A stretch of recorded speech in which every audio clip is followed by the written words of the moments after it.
Move your feet. Move your feet. Right there. That was what we want. 1, 2, 3, go.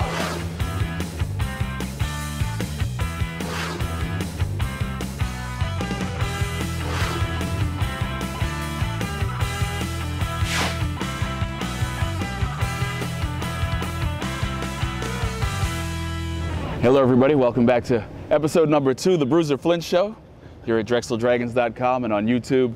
Coach, how you been, man? I'm hanging in there, man. Yeah, last time we saw you, you were getting ready to play a game at 6 o'clock in the morning. Why don't you talk a little bit about the Ryder game and what that experience is all We got some regular sleep since then, but no, it was good. I mean, actually, I got to give Ryder credit. They had great atmosphere that morning.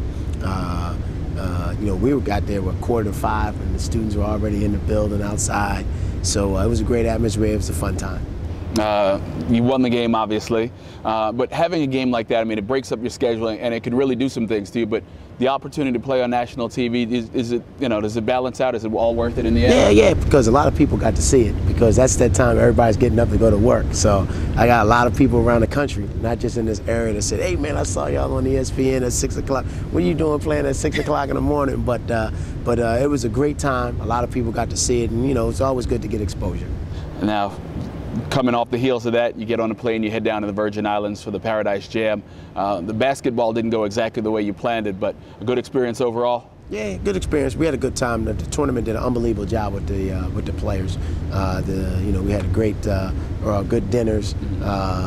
They set up a nice dinner for them. They had the kids do water skiing and scuba diving and all those things like that. We didn't play particularly well, but I thought the way the event was run, they did a fantastic job for the kids. And a little something extra that Drexel got to participate in. Guys got to go to a school and talk to some local students. We actually were able to send a camera along, and so the people a little bit of what's going on. See the guys in their superstar mode.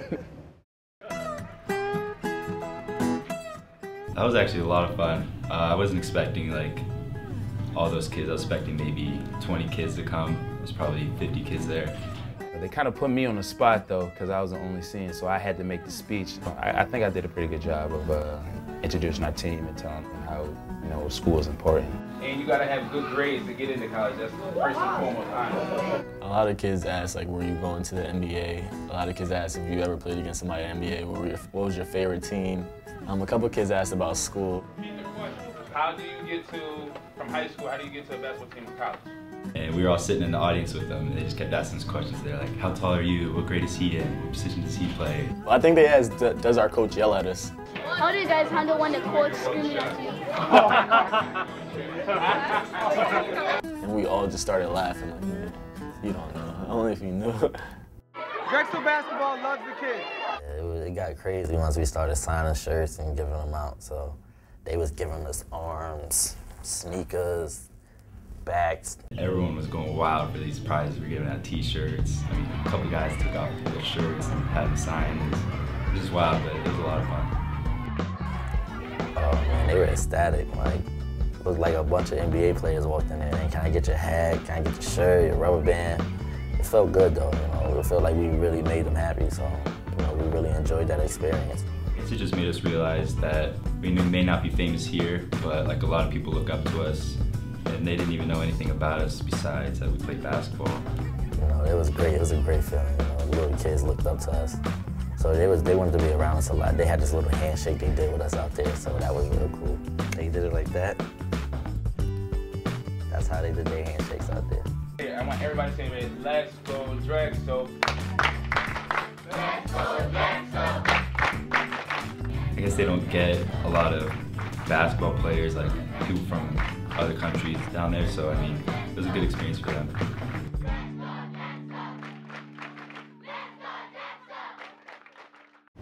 It wasn't a part of the original itinerary. It got sprung on us, but turned out to be a great event for the guys. I think the kids like that type of stuff, to be honest with you. I think they like to go, you know, plus those little kids make them feel like they're on the top of the world. But I think the kids like that. I think they realized this used to be us.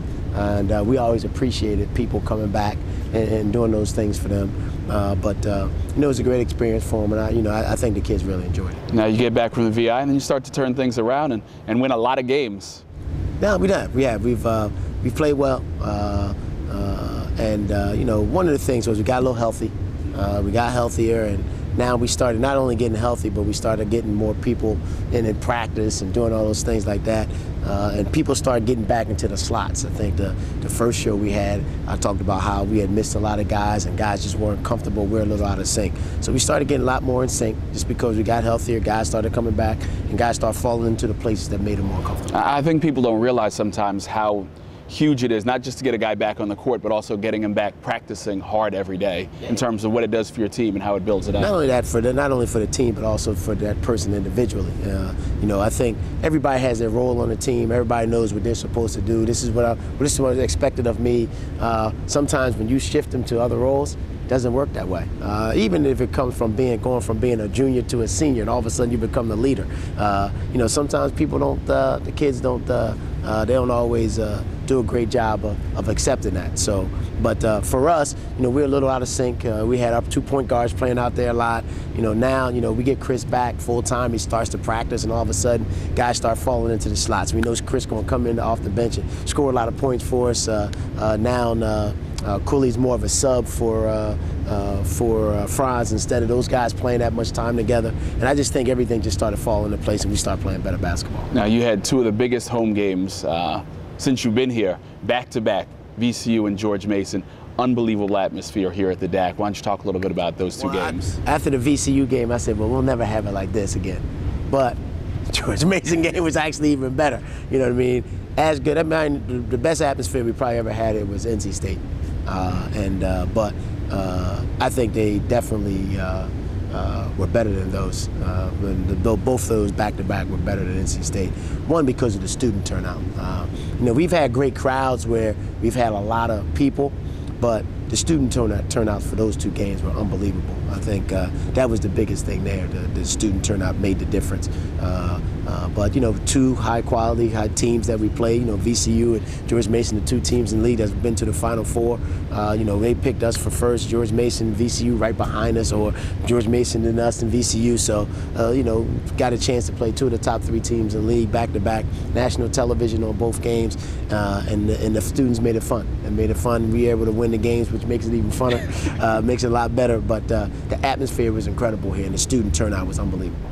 Now, you've been getting big contributions from a freshman, Damian Lee, as, you know, giving you a scoring punch. Talk a little bit about his development and you know, normally you don't want to lean on a freshman that hard, but he's played a lot of minutes for you so far. Yes, and you know, again, by having people back, we don't have to play him as much as we probably did. I will say this though, he's probably been the most consistent player on the team, and that's saying a lot for a freshman. From day one to present time, I think he's done a lot and doing his job and what he's supposed to do. There's really been no ups and downs for him. He hasn't had, you know, he hasn't been great every night. But in terms of consistency, I think he's been the best. But, you know, looking around the league, I know he's one of the best freshmen in the league. You know me, I'm not a guy who pumps up their freshman class and tells the guys, this kid's going to be great. I think that's unfair to the kid. But if you look around the league and you see the other players in the league, you got to say he's one of the top 2 or 3 freshmen in the conference. Now with him, Chris Fouch finally back and getting closer to 100%, Franz Massenet scoring sometimes. You got a lot of outside shooters, probably the best balance you've ever had. Just talk about a little bit about your offensive approach with all these outside scorers now. Well, actually, I mean, you know, we still try to approach it the same way. We're just making some of those shots we used to miss. But you know, Damian adds outside shooting. Franz is really improved, and even Derek. Those guys, those 2 guys have really improved from last year. So now, you know, everybody knows we like to post the ball and go inside. Now it's a little bit harder because we can kick it out and we make people pay for not doing that. And you know, this is as good as balance as I had in my first team. But my first teams actually did the same thing. Robert Battle, you know, scored for us inside, and Jeremiah and Phil and Eric Schmieder, they were good outside shooters. So we made people pay when they helped out too much. So, you know, one of the things, the dynamics of the team are a little bit different this year because our guards are scoring a little bit more. We're not rebounding. People ask me, oh, you're not rebounding. Well, we're not missing as many shots. So, but you know, that's some of the things that's changed just because those guys have improved as outside shooters. Well, I get to talk to you all the time, you know, after the post-game show and at breakfast and stuff, but the fans don't get to talk to you all that often, so we're giving them their opportunity right now. We took the camera out and asked some people, you want to talk to Coach Flint? What would you ask him? And here's what they had to say. Hey, Coach, after last year's heartbreaker down in Richmond, it was absolutely awesome to see the guys beat VCU in front of a packed house. Come on, Coach, admit it. It was pretty sweet getting some revenge on those guys. Well, revenge, we play those guys every year, so revenge, who you gonna think every time? It's not like we play them and don't play them again. But you know, VC is always a good win because they're always a good team. So they always play well. Of course, you know, we had, you know, the team went to the Final Four last year, so we appreciate it. I mean, we know they're a good team, and it's always a good win for us. It gives you a lot of confidence going up against those guys. Hey, Bruiser. Sammy recently scored his 1,000th career point. So how special was that for you, and how much has he meant to this program? You know, for me, I mean, we've had a few guys that have got 1,000 points, but for him, I think it's kind of special because he's going to be, I think he's actually going to be one of only 3 people in the history of the school not only get 1,000 points, but also get 1,000 rebounds. So I think that's very special. And I think if you look at the other guys that got the 1,000 points, 1,000 rebounds, they're much, much bigger than Sammy is. So for him to do that at this level, you know, at this level and at the competition that we've been playing since he's been here, I think it's pretty special. Hey, Brew. I'm just wondering about the upcoming Bracket Busters game, and how do you think this will impact us going into the end of the season? Any thoughts on who we're going to play? Actually, I don't worry about Bracket Busters until they tell me who we're playing. You know, I don't look at any of the stuff. I just hope that we're good enough to be on TV. I love the whole Bracket Buster thing where you're one of the top 24 teams on 12 teams each side, home and away, get on. So all we're trying to do is win enough games so hopefully we can get another national television game like we've been having the past couple of years. And that would be a lot of fun. We, you know, get to that Creighton game was a tremendous experience. The team made the most of it back then. It would be great to have another situation like that this year. Yeah. We love to be on. Last year we had a great game with Kent State Friday night. Again, we had a great crowd. People get to see the spirit, the Drexel spirit out there. So we don't want to have to play. And we had a good time at Creighton, but that was a tough road game. You know what I mean? But we're on the road again this year in a Bracket Buster. So we know we're going to have a tough opponent. But we just love this the exposure that you get on TV if you're good enough to be on TV. Well, you know, we're in the heart of the league season now. What do you want to see out of your guys next couple of weeks to get you in the position where you want to be, get you that bye on the first day of the CAA tournament? What do the guys got to do to get to that? Stay a little focused. We got to stay focused. I mean, one of the things that I've probably had with this team more so than anything else over the past couple of years is, you know, we've had big wins and then we have losses that you look at and you scratch your head a little bit. And a lot of that has to do with our focus and how we're thinking about each other. I've been telling the team we're battling ourselves. You know, forget the opponents. We're battling ourselves. If we come and we're ready to play, then I think we can beat anybody. But if we're not, we can lose to anybody. So we got to come focused every day. Guys got to understand, you know, what's our mission, what we're trying to do. You know, we're trying to win the league regular season. We're trying to win the league title. Are we talented enough to do that? Yes, we are. But, you know, if you're not focused enough, anybody get beat. I just tell them to look around the country. I said, look around the country. You see all these teams who are supposed to be pretty good, go in, they're on a roll, and they lose to a team where you scratch your head and say, what happened? Well, you know what? You're not ready to go. And anybody can beat you on any given night.